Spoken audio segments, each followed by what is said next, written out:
大家好，歡迎收睇新股速遞。今日介紹嘅 IPO 叫做廣和通上市編號為638。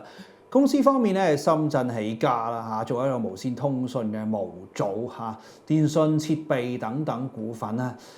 如果講業務嚟講，好似老經濟啲喎，悶啲咁當然啦，佢亦都有做啲叫做智能模組 AI 等等嘅，咁睇下可唔可以讓市場信服啦。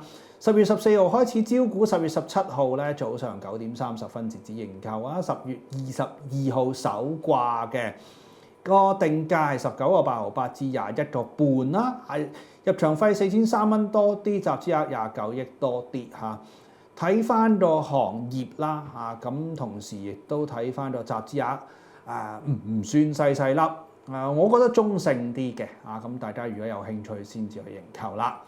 我係證監會持牌人，以上所講過嘅股份我係冇財務權益嘅。